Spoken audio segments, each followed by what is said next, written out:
Gathered together from the cosmic reaches of the universe, here in this great hall of justice, are the most powerful forces of good ever assembled. I'm Batman.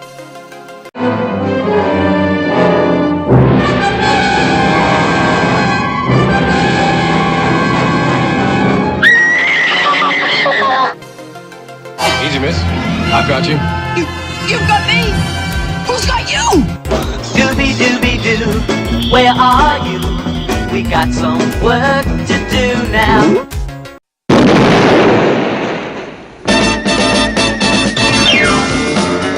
Wonder Woman! Wonder Woman! Mr. McGee, don't make me angry. You wouldn't like me when I'm angry.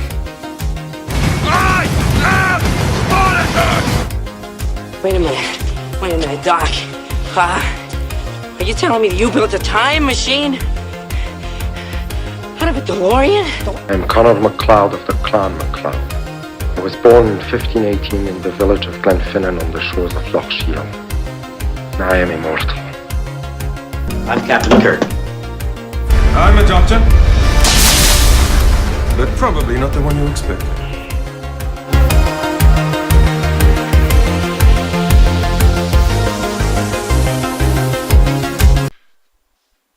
Welcome to this special edition of Geek This Week. I'm your host, Billy Ward. The following you're getting ready to watch is the Claudia Wells panel from the Pensacon 2016, which I attended recently, last month. And this is Claudia Wells, famous for playing Jennifer Parker in Back to the Future, discussing about that role and her acting career and much more.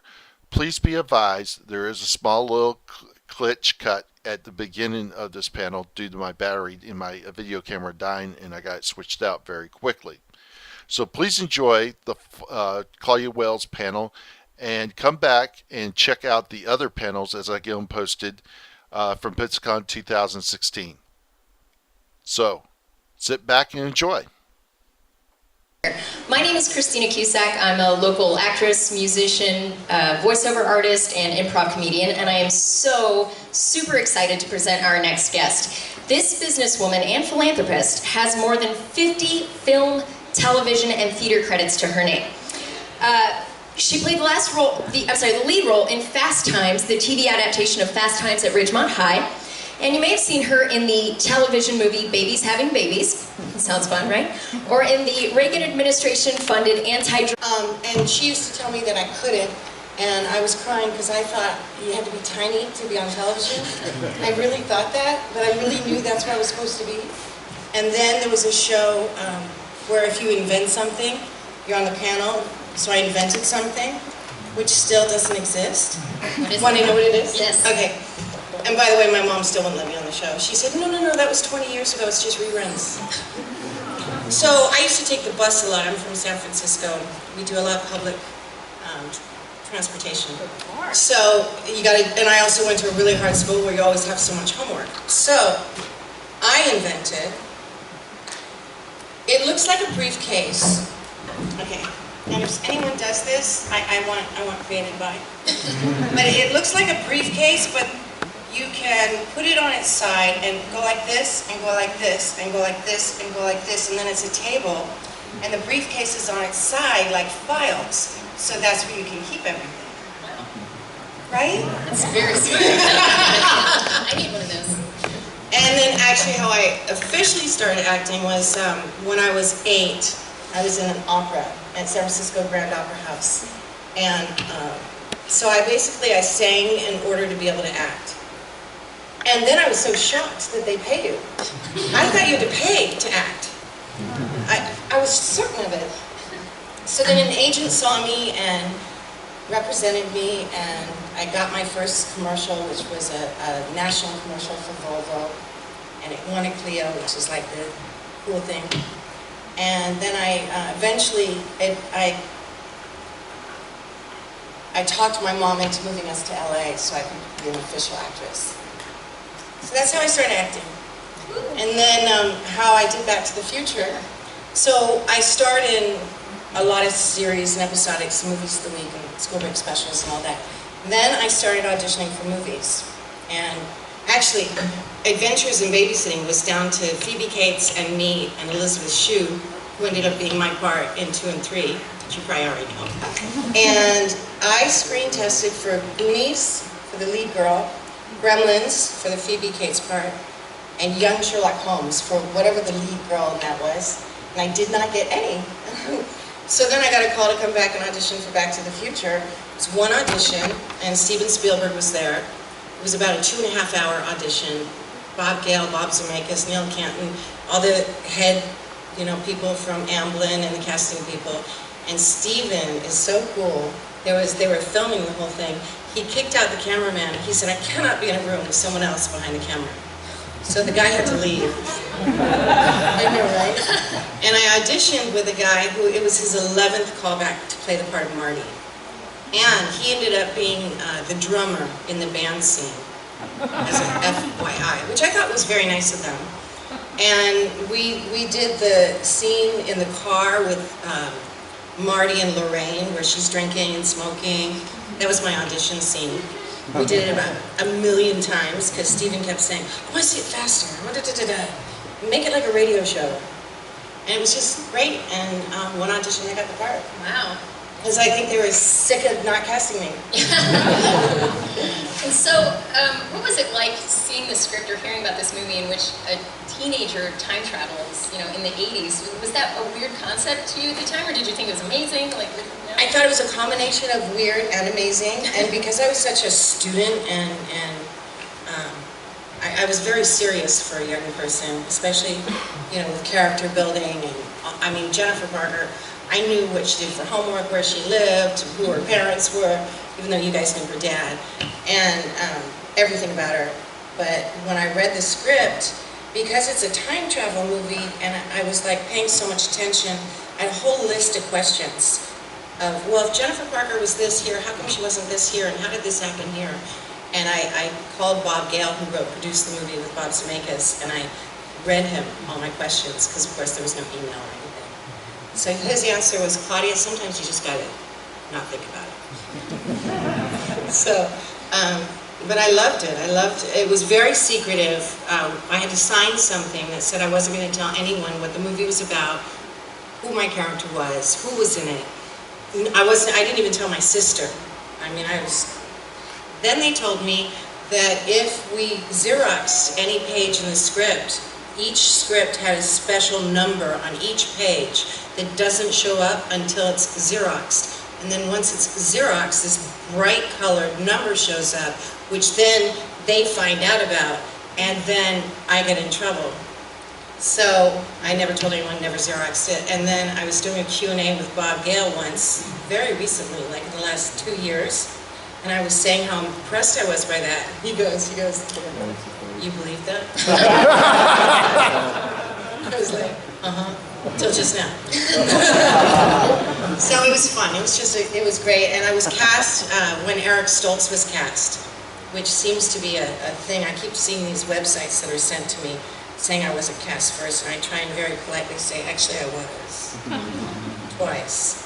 So, and I did photo session with Eric that was supposed to be in his wallet, and he would call sometimes and ask to speak to Jennifer, because he was very method. Great guy, brilliant actor. I took acting class with him a few years earlier, so I knew him. And then a pilot called Off the Rack that I had done the previous spring for ABC with Ed Asner and Eileen Brennan, and it was one of Dennis Haysbert's first shows, who then he became rocked his way to superstardom. It was scheduled to shoot at the same time as Jennifer in Back to the Future. And I tried, or my mom tried, and the producers tried to let ABC share me with Amblin, and they wouldn't. And even Ed Asner, and we just talked about this a couple weeks ago, stood up for me. He's like, "Let the kid do a movie. Why should she sit around here?" Because we shot only on Friday nights. And they wouldn't. So I had to say no thank you to my part that I was already set to do, actually at that point for a few months. And I did you're getting a phone call. So I did the series. It was a 3-camera show on Friday nights in front of a live audience. They let Eric go after about 9 weeks, I think 8 or 9 weeks, and they had recast my part with actually a girl who, she and I were in major competition for almost every part, so many parts. It was down to her, me, Phoebe Cates, Elizabeth Shue, or Sarah Jessica Parker. That was pretty much how it got to. So she got my part, and then when Eric was let go and they got Michael, who they actually originally had wanted, she was too tall, and I got my part back. Yay, short! So what was it like working with Steven Spielberg and Michael J. Fox and Christopher Lloyd and, you know, big names at the time? Huge names. Huge names. Well, Steven, I only saw the audition. Oh, okay. And I've never seen him since. Chris was awesome, very shy. I remember when we were doing the last scene in the movie. Yeah, the last scene in the movie. He was sitting next to me in the garage, and he had just had knee surgery or something was wrong with his knee. But I remember sitting next to him, and he was so shy, and he was so quiet. And the thing that's kind of cool about people like that is when they do speak, it's because they have something to say. And so you really want to listen. And Michael, exactly who you think he is. Kind, loving, upbeat, positive, nature, humble, incredibly talented, genius, brilliant comedian. And he's still that nice today. I just saw him a few months ago in London. Same niceness, same kindness, looks the same. We had the same experience, like chemistry and feeling together. And oh, interesting, Crispin Glover, who played his dad in the first movie, I went to high school with. We were in the drama department with Nicholas Coppola, who became Nicolas Cage, and Johnny Silverman, and amazingly famous people. John Turteltaub, who became a huge movie director. And I never saw Crispin on set, and I don't remember seeing him at the premiere. Then I saw him, we were in line several years ago for a party at the, what's it called, the Hugh Hefner Mansion? What are they called? Playboy Mansion. I'm standing in line, and I hear this voice standing behind me, and I look, and I'm like, Crispin? And he goes, yeah. I said, Claudia Wells, drama department. And he's like, Claudia! And I was like, oh, and we were in the movie together. So that was fun.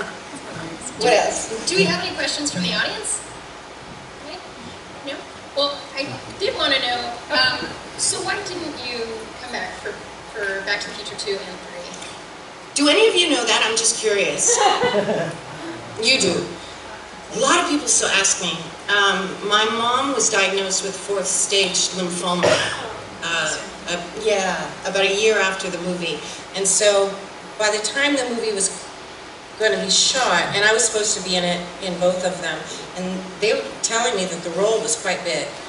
And so by the time it was time to shoot it, she was so sick, and there was, radiation and chemo and all these things, and the stress and the personal issues that come up when your mom is dying.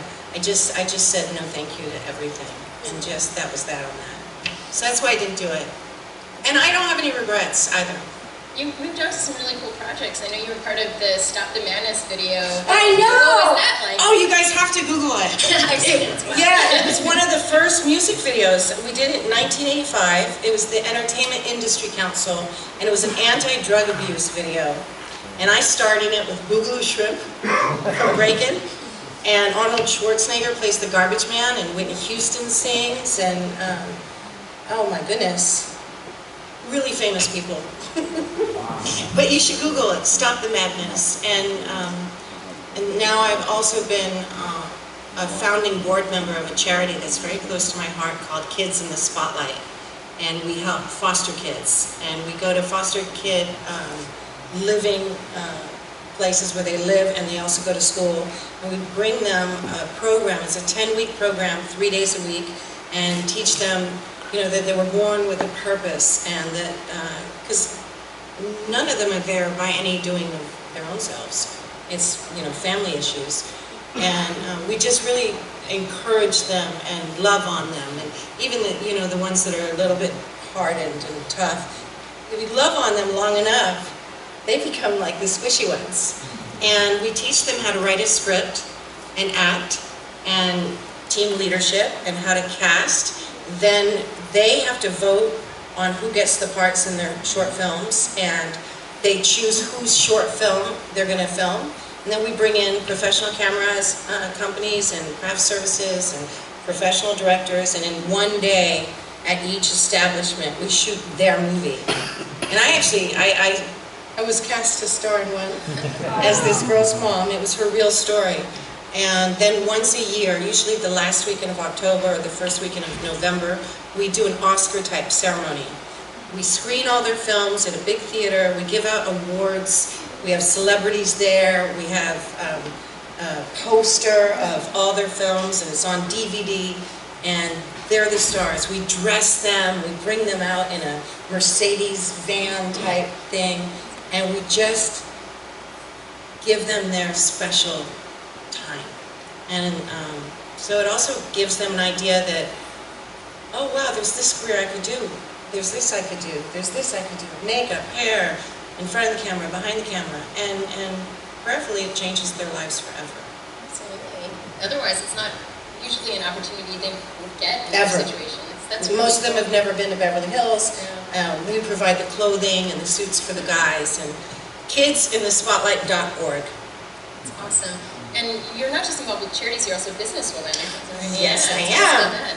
I own a men's clothing store in Studio City called Armani Wells, which I love. We're in our 25th year, and it's the only high-end designer resale clothing store just for men in Los Angeles. So it's very high-end, very expensive clothing that I sell at like 60 to 80% less than retail. And the site is ArmaniWells.com, and we're actually, it's being rebuilt so that I can post pictures of merchandise I have and things like that. And I opened in December 19th, 1991. And I still work there, obviously, but every day I'm there is still as fun and fulfilling as the very first day I opened the store. No doubt. I have a fabulous employee named Cece, who's the store manager, and she's the reason I can still travel all the time and do these shows, because she runs the store so well. But I'm still the only one to buy the merchandise or price it. We work very well together. That's great. And so you do travel a lot, you go to a lot of conventions, and I'm sure you get asked, for your autograph all the time. I imagine you have probably been asked to autograph some strange places. What is the strangest place you've been asked to autograph on a person? I'm glad you said that. I was going to say Missouri. Okay, so there was this guy, I'm trying to remember, I think it was an East Coast show. Might have been Detroit. Motor City Comic-Con, I think. Good memory. This man walks up to me with his wife, and they're both covered with tattoos. And he said he has celebrities sign his body, and then what they do is go straight to the tattoo parlor and have it all tattooed. And his wife was right there. I'm like, are you okay with this? Yeah, sign wherever you want. Well, the guy is all covered with signatures. You know how someone even has them everywhere? So, of course, wanted to be in a good position. So he had this little space right here that was still unsigned. So I signed Love Claudia Wells, and they're like, good. And then I keep going, and I signed Jennifer Parker. And then I wrote, how about a ride, mister? So it kind of went like here, up here, and he's just at some point, he goes, this is going to hurt. I wish, I've never seen him since. I want to see it because they literally, even though there was so much writing, they said they were directly after me going to the tattoo parlor. Because he said there was no space left. That's amazing. Yeah, it was fun, and it's always an honor to come to these shows, and I think you gotta admit, Back to the Future fans are the greatest.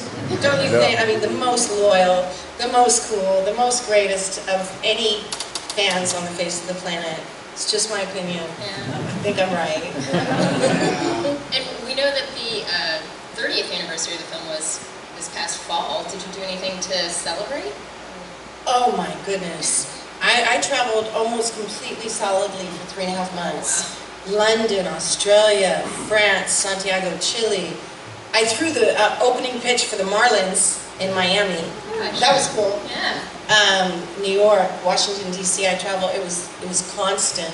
And even now, if you guys go to my fan page, which is claudiawells.com, it has a section with my events calendar, and so every time I sign a contract to do a new show, it's always up there. But right now I'm booked 1 to 2 times a month through November. Though some of the shows aren't up there yet because it's just I'm waiting for the dotted line part. But yeah, I'm still traveling all the time. That's great. Yeah, That's awesome. it's fun. Yeah, I bet. Any questions so far? Oh, good. My name is Charles. I'm from Dublin, Georgia. Traveled here to Pensacola. Oh, hi, Charles. It's a pleasure meeting you. Thanks. You want to come up there? There's a microphone.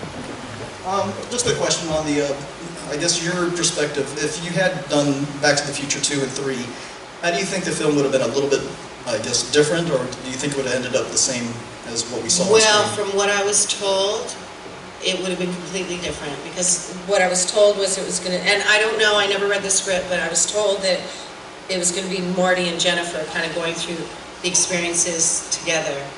So it would probably be pretty different. Thank you. You know, though, I have to say, if I was going to be recast by anyone, I was very, very flattered that it's a genius, brilliant actress like Elizabeth Shue, who, by the way, I've still yet to meet. Really? Not once ever. Wow. Trying to hide my thumbs because the polish has peeled a little bit. In case you're wondering why I keep doing that. But I guess I don't have to hide them anymore because now you know. Any other questions so far? I got one. What's maybe the weirdest encounter you've had where you're out in public and somebody recognizes you and saying, oh my gosh, are you Wells, or are you Jennifer from Back to the Future? You know, it happens actually kind of a lot when I'm just on the street walking around or different things, and I'm always like, who told you? Customers will walk in, I'm like, somebody told you, and then, no, I recognize it in your eyes, in your face. I'm always just sitting there astounded. It was 30 years ago, I was 18. And they're all like, no, I can still see it. And then, so there's that. A lot of fans fly in from all over the world to meet me at my store. Literally from all over the world, so that's always flattering. And I always know they usually walk in either in costume or with a big camera around their neck. I know why you're here. So that's fun too. That's great. Do you think you'll get back into acting and do some projects in the future? That's a very good question. I actually, when I left acting, I decided I knew that it was something I wasn't done with yet, and that I would always go back to. And then my store became so much fun and such a hit, and I realized I have such a skill for making men gorgeous and happy, and it's just a pleasure. Plus, it's taken care of my son and I all these years. I'm done. He's 21.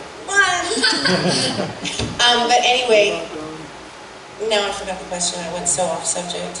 What your next projects are? Oh, acting. So I decided that I wanted to go back to acting, but my prayer was that God would have it delivered to my store, like wrapped up in a nice bow, and someone would just find me. And I just have never had the hunger to pound the pavement, or, I mean, basically, to be an actor, you have to really be okay with constant rejection that's always personal. And they say it's not personal, but it is. It's you're too big, you're too short, you're too tall, you're not blonde, there's so many different reasons. So I never quite wanted to put myself through that again.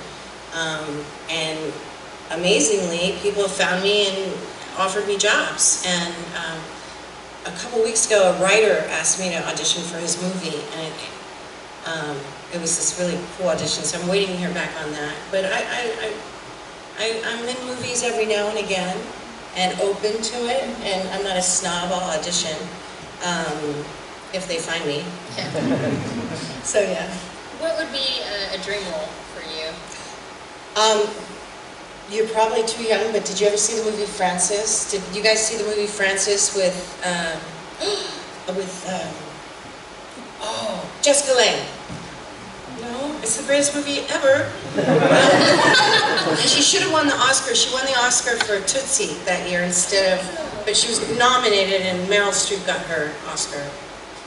I don't know if Meryl Streep knew that she got her Oscar, but she's Jessica Lange. Just for me, because I've lived so much life and I have so much experience now that I didn't have as a younger person, I would like to do something very gritty and difficult and challenging and like someone with problems, like valid problems, because I've had a lot, so I can do that. So yeah, that would be my dream role. Do we have any other questions so far? Yay! The famous tryout scene for the bands, Battle of the Bands. One more time, please. The famous scene, Battles of the Band, where I'm afraid you're just too darn loud. Ah, yes.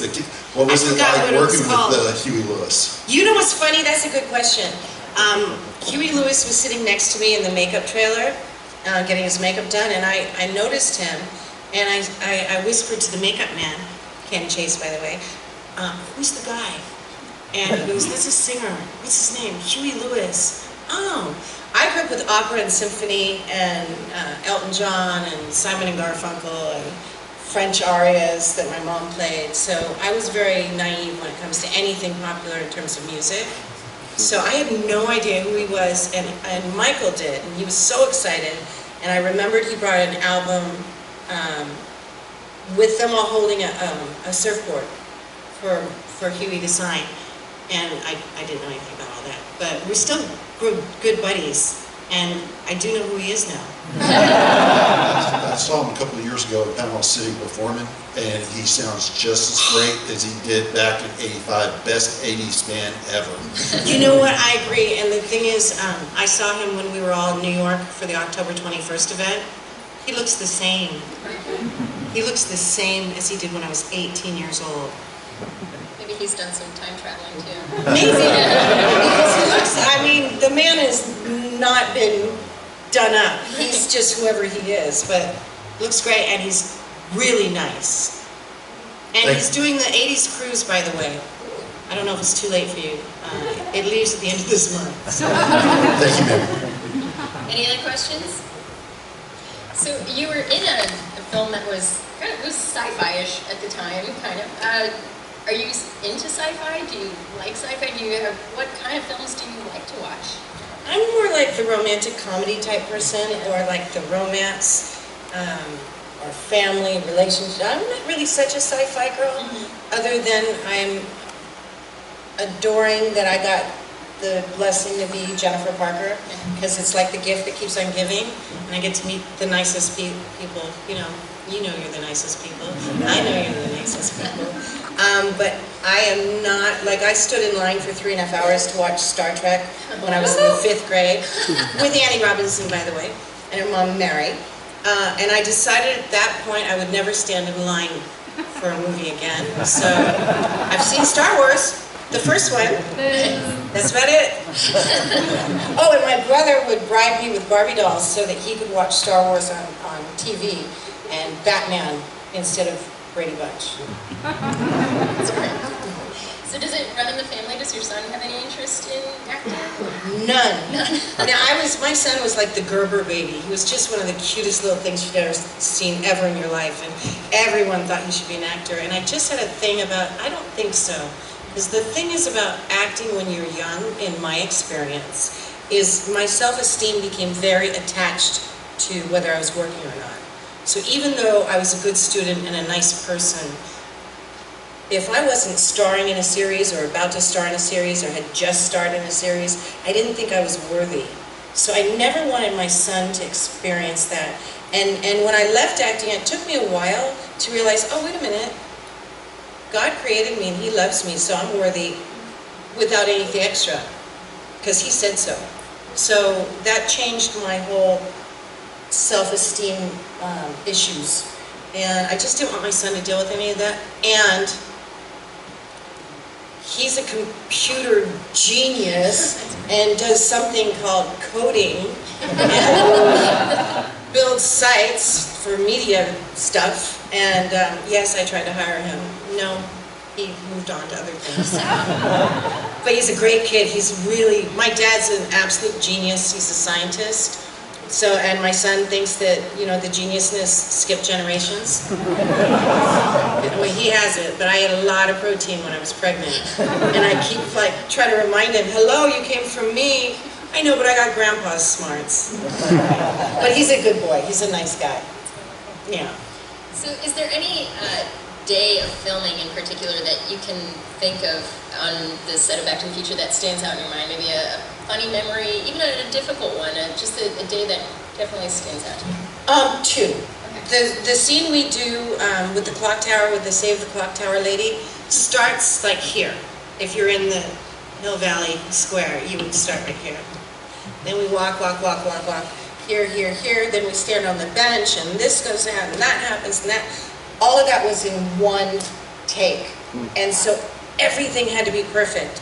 The women doing aerobics in the store right here, because you know if you start here, it's right there. Some people get my weird humor. So it wasn't just us, it was so many other factors involved, and Bob Zemeckis is a perfectionist, obviously, so we did a lot of takes, because if anything was off, you know, the car wasn't in the right position, or one of the lazies wasn't jumping up and down, then we had to do another take. So that was an interesting experience. But it was fun, lots of kissing. I wasn't complaining. And then the last scene of the movie, when we were shooting that, which we were shooting a few times in a row, Michael and I would sit in that BMW that was in the driveway. And again, since I wasn't real cool, or didn't know a lot about current music, and he was playing this like cool music radio station, and I just felt like, wow, this is kind of neat. Like, I'm a girlfriend. It was fun, because I was never a girlfriend in high school. I was too shy, and no one asked me out. But that's my boo-boo face. Any other questions so far? Yeah. So, in the 80s, you'd see kind of the genre of time-traveling movies. We had The Terminator, Back to the Future, a lot of spin-offs from that as well. And then the 90s became more cyberpunk, a lot more computer-based. Do you think we'll ever see a resurgence of time I missed the 90s ones. Would you say the 90s ones were or what? more computer-based, cyberpunk, like, you know, Terminator 2, a lot of just computer movies, like hackers and things like that. Do you think we'll see a resurgence of time travel movies that aren't computerized? Right, that are more along Bob Zemeckis' perfection. I'm not sure. I think you have to have a lot of confidence as a director and a producer and a writer to not use all that. Wait, I know it. TGI? I was close. Because that's easier to be, you know, to know that you're going to get it right. So I'm not sure. I don't know. I'm kind of incredibly proud to be in a movie that was before all that. So actually, you know, when we were flying, we were actually flying. So things like that. Again, my weird humor. There seems to be a tendency nowadays for everyone to remake movies from the 80s. The Goonies is being remade, a bunch of movies are being remade. I personally would hope that they, I don't know if I would want them to remake Back to the Future. And I can't see anything online that says that anyone's thinking about that, but what would be your thoughts if they were to say, someone's going to take it and reboot it and remake it? Sure! But they really say they're not going to ever do a Back to the Future 4. I mean, Bob Gale has said that countless times, without exception.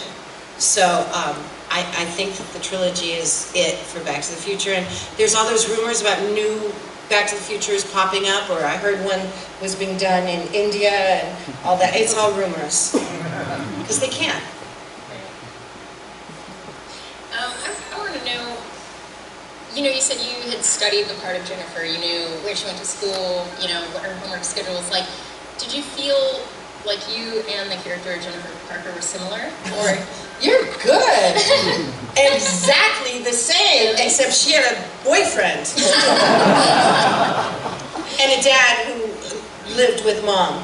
Because I come from a divorced family since I was under 2. And I'm so close to my dad and his wife now. And it's one of the greatest things in my heart. Jennifer and I were almost exactly the same. Not that it wasn't excellent acting, but we were pretty much the same person. She might have been cooler than me. I liked the way she dressed. That was pretty cool. Right? Yeah. Were you excited? It was all guess. Oh, really? Actually, I was dressed totally different for the band scene, and when Bob Zemeckis saw me, he said, and I've never said this to anybody, but so here's inside scoop.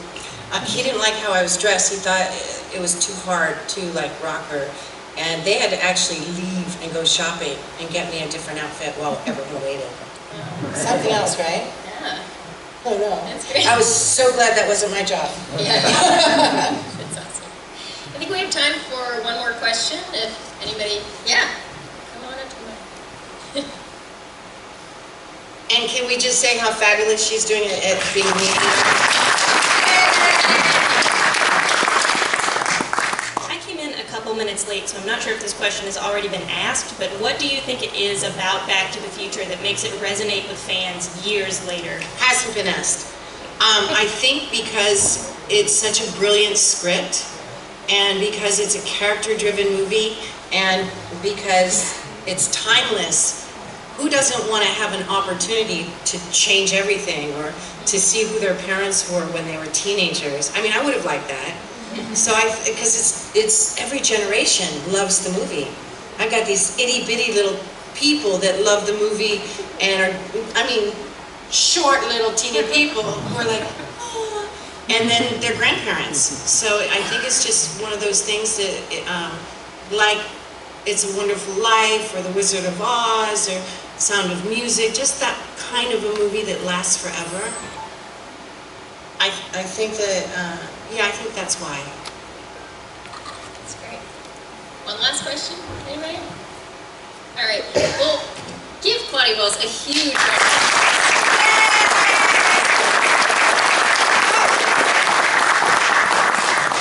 One last thing.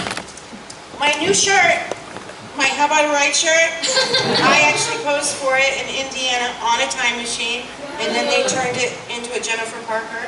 And you can get them on my fan page, or fan media site, ClaudiaWells.com, along with my Clock Tower t-shirts and fan items and things. But there's lots of copycats of the Clock Tower shirt. Mine's the original.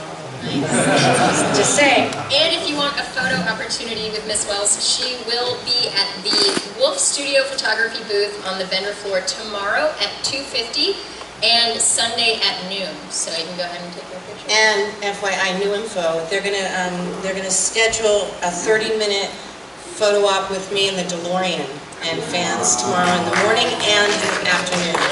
So let's do that.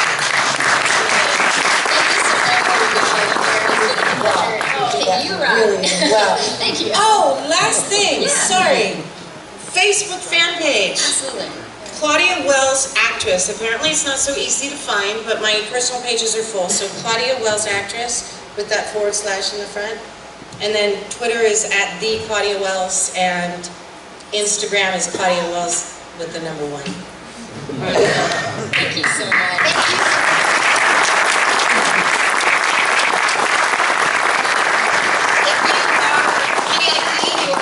To stay for the next panel. It's actually a performance by the Southeastern Teen Shakespeare Company, and then following that is a performance by... Smile! Awesome. Sorry to interrupt. No. Following that is a performance by Improbable Cause, Pensacola's improv comedy troupe. If you are not VIP, we kindly ask that you exit the room so we can set up for the next performance. But don't forget to smile before you leave. There we go. Whatever was blinking in the first place.